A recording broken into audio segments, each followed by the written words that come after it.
வெடிய வைக்கிறேன் அதை வைக்கிறேன்னு சொல்லிட்டு வீட்டை காலி பண்ணி இப்ப வீடு தேடி தெரு தெருவா அலைஞ்சுக்கிட்டு இருக்கு. முழுங்கு, நீ பச்சையும் முழுங்கு, ஒன்றும் பிரச்சனை இல்லை. அதெல்லாம் இல்ல, நான் வந்து மணியோட சர்ப்ரைஸ் காண்டி தான் பண்ணேன், வேணும்னு வந்து இது பண்ணணும் அப்படின்லாம் இல்லை. யாருமே நினைக்கல. ஆனா அதுல வந்து முக்கிய காரணம் வந்து உங்க மேலதான் இருக்கு. நீங்க தான் வெடி வச்சது, வெடியை பத்த வச்சது நீங்க தான்.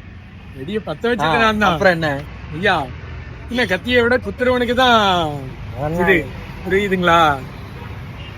பஜ்ஜி சாப்பிடணும். பஜ்ஜி நீங்க அப்புறம் சாப்பிடுங்க, பஜ்ஜி சாப்பிடு. சரி இப்ப என்ன பார்த்தா? சரி இப்ப என்ன, ஒன்னும் பிரச்சனை இல்ல, வீடு கிடைச்சிடும், அதெல்லாம் ஒன்னும் பிரச்சனை இல்ல. என்ன பின்னாடி டிக்கி வலிக்க 4 பேரு அலையணும், அவ்வளவுதான். அலையணும் அவ்வளவுதான். இங்க பாருங்க ஒரு போன் வந்துட்டு, அதுக்குள்ள போன அது வரும், அதுக்கு வேற வேலைக்கிறது இல்ல.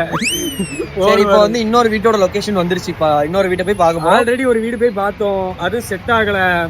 சரின்னு சொல்லிட்டு பின்னங்கள் புடதியில் அடிக்க ஓடி வந்துட்டோம்.